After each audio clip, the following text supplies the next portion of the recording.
Hello, welcome back to new another video. आप लोगों का पुनः स्वागत है आपके अपने चैनल अनिल विथ नेशन में।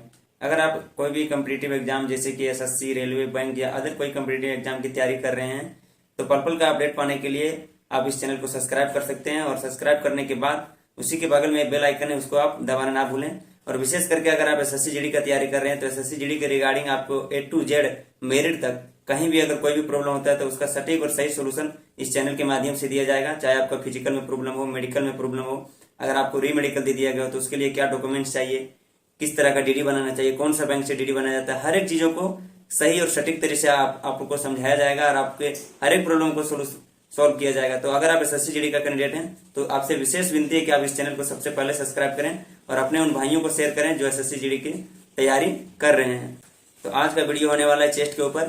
बिहार से एक मेरे भाई ने कमेंट किया था कि भाई मेरा चेस्ट नहीं हो रहा है और हमको बहुत ज्यादा डर लग रहा है कि फिजिकल में हम छट ना जाए। तो उसी के रिगार्डिंग हम चेस्ट के ऊपर आज वीडियो बनाने जा रहे हैं, जिसमें कुछ देसी एक्सरसाइज और डाइट प्लान बताएंगे, जिससे आपका चेस्ट डेफिनेटली बढ़ेगा। आपको डरने की जरूरत नहीं है। अगर आपका चेस्ट 76, 77, 78 कुछ भी है तो आपका चेस्ट डेफिनेटली बढ़ेगा। क्योंकि मेरा भी चेस्ट कम था और हमने एक्सरसाइज करके चेस्ट को बढ़ाया है। वीडियो स्टार्ट करने से पहले आपको एक शॉर्ट डेमो दिखाना चाहते हैं कि फिजिकल में आपके क्या सर्टिफिकेट दिया जाता है, मेडिकल के टाइम में आपके कौन कौन से डॉक्यूमेंट लगता है, अगर आपको री मेडिकल दिया जाता है तब आपको कौन से डॉक्यूमेंट लगता है।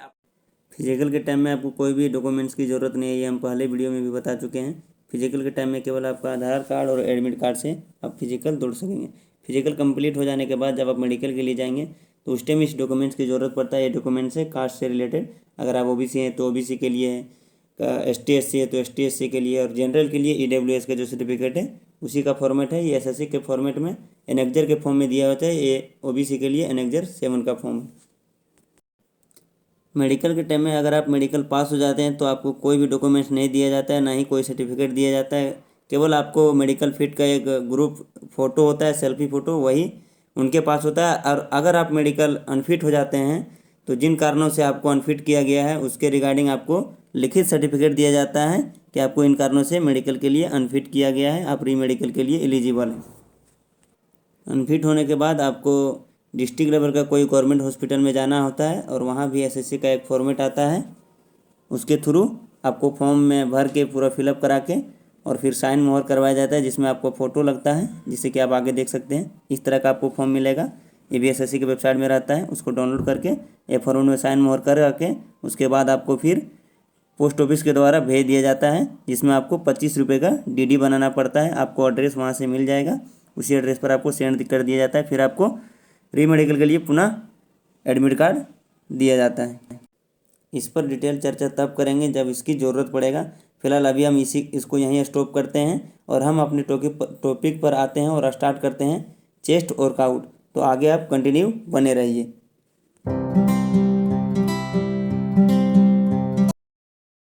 अगर आपसे पुशअप नहीं हो रहा है तब घुटने के बल पर हाफ पुशअप लगा सकते हैं, जैसे कि आप वीडियो में देख सकते हैं। ऐसा ही हाफ पुशअप आप कंटिन्यू 4-5 दिन लगाएंगे तो धीरे धीरे आप पुशअप में परफेक्ट हो जाएंगे और आप फिर पुशअप मारना शुरू कर देंगे। पुशअप में परफेक्ट होने के बाद ये मेरा पहला एक्सरसाइज होगा, जो है बेसिक पुशअप। इसमें दोनों हाथ आपके दोनों कंधों के बराबर होगा, ना ही ज़्यादा वाइड होगा ना ही ज़्यादा क्लोज होगा। ये पुशअप को देखिए जिस तरह से वीडियो में दिख रहे हैं, आप इसी तरह से आपको पुशअप लगाना है। ना ही बाइक को आपको ज़्यादा ऊंचा रखना है, ज़्यादा नीचा रखना है, पैर को ज़्यादा नहीं सटाना है, ना ज़्यादा फैलाना है। जिस तरह से आप वीडियो में देख रहे हैं इसी तरह से आप पुशअप लगाएं। ये आपका बेसिक पुशअप रहेगा।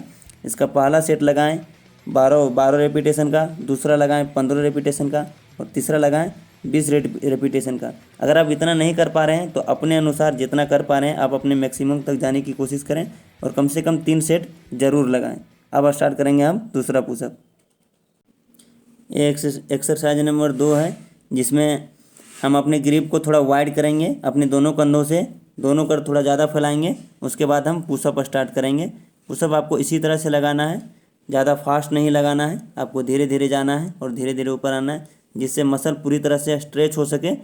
प्रत्येक एक्सरसाइज में हम 3 सेट लगाएंगे, जिसमें से पहला सेट हम नॉर्मल लगाएंगे, दूसरा सेट में हम थोड़ा एनर्जी लगाएंगे और तीसरा सेट में हम पूरा एनर्जी लगा देंगे। इस तरह से हम प्रत्येक एक्सरसाइज को करते जाएंगे और प्रत्येक एक्सरसाइज के बीच में हम 30 सेकंड से 1 मिनट के बीच में गैप ले लेंगे, जिसमें आपका बॉडी कंफर्टेबल हो, और पुनः फिर हम अगला एक्सरसाइज को कंटिन्यू करेंगे। अपने एफिशिएंसी के अनुसार आप रेपिटेशन थोड़ा कम या ज़्यादा कर सकते हैं। अब देखते हैं नेक्स्ट एक्सरसाइज। इस एक्सरसाइज में हमको एक बेड की ज़रूरत पड़ेगा, जिसको हम पीछे से पकड़ लेंगे। इसको दोनों तरह से करेंगे, एक बार क्लोज रखेंगे ग्रिप को, एक बार ग्रिप को वाइड रखेंगे। और ध्यान रहे कि पैर नहीं मुड़ना चाहिए, पैर आपका पूरा सीधा होना चाहिए, तभी आपका बॉडी पूरी तरह से स्ट्रेच हो पाएगा। देखिए कितना अच्छी तरह से दोनों साइड में स्ट्रेच हो रहा है। इससे हमें दोनों किनारे से फैलेगा और मेरा चेस्ट ऑटोमेटिक इंक्रीज करेगा। इसको भी आप अपने अनुसार कम या ज़्यादा रेपिटेशन कर सकते हैं। इस एक्सरसाइज के बदौलत देखिए जो आप ये फोटो में देख पा रहे हैं, दोनों किनारे फैला हुआ है। ये इन्हीं एक्सरसाइजों के कारण आपका भी बॉडी में थोड़ा थोड़ा फैलेगा। ये प्रोफेशनल जिमर है तो इतना नहीं, लेकिन आपका काम जितना बन सके उतना उन एक्सरसाइजों से आपका चेस्ट फैल जाएगा।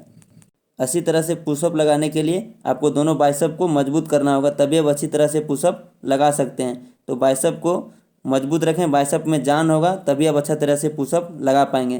तो बाइसेप को मजबूत करने के लिए हम अगला एक्सरसाइज करेंगे पुलअप। जैसे कि आप इस फोटो में देख रहे हैं और इस एनिमेशन में आप देख रहे हैं। आपको यहाँ भी आपका जो हाथ पकड़ेंगे वो थोड़ा वाइड रखेंगे, थोड़ा चौड़ा करके पकड़ेंगे और आप आराम से ऊपर जाएंगे और नीचे आएंगे। अगर स्टार्टिंग में आपसे नहीं हो पा रहा है तो आप किसी का मदद ले सकते हैं और आप इस तरह से पुलअप लगाएंगे। मेरा लास्ट और आखिरी एक्सरसाइज होगा जो होगा डायमंड पुशअप। डायमंड पुशअप में आपका हाथ दोनों जमा कर लेना है, जैसे कि त्रिभुज की तरह, और दोनों हाथ जमा करके, और जिसे नॉर्मल पुशअप लगाते हैं वैसा ही आपको नीचे आना है और ऊपर जाना है। इस पुशअप में आपको दम लगेगा, क्योंकि पुशअप में माना जाए तो सबसे डेंजर पुशअप डायमंड पुशअप को ही माना जाता है। तो इसमें आपको दम लगेगा। इस पुशअप को आपको करना है। इसमें भी आपका 10, 12 और 15 का रेपिटेशन होगा। आप अपने अनुसार इसको कुछ बढ़ा और घटा सकते हैं। इस पुशअप के करने से आपके चेस्ट में पंप आएगा, जैसे कि आप इस फोटो में देख सकते हैं। तो यहाँ आप मेरा एक्सरसाइज का पार्ट ख़त्म होता है। आप हर एक एक्सरसाइज के बीच में 30 सेकंड से 1 मिनट का रेस्ट ले सकते हैं, जिसमें आपका बॉडी कंफर्टेबल लगे। उसके अनुसार आप रेस्ट को बढ़ा और घटा सकते हैं। एक्सरसाइज का पार्ट यहाँ ख़त्म होता है। आप इस एक्सरसाइज को करें, आपका चेस्ट डेफिनेटली इंक्रीज होगा। इस वीडियो के रिगार्डिंग अगर आपके मन में कोई भी सवाल होगा तो आप कमेंट बॉक्स में पूछ सकते हैं, हम उत्तर देने की पूरा कोशिश करेंगे। नेक्स्ट वीडियो हम डाइट के ऊपर लाएंगे, जिससे आपको पूरा प्रोटीन मिल सके। आपको क्या क्या खाना है डाइट में, उसके बारे में हम डिटेल चर्चा करेंगे। वीडियो को पूरा देखने के लिए आपको दिल से धन्यवाद। Thank you, bye.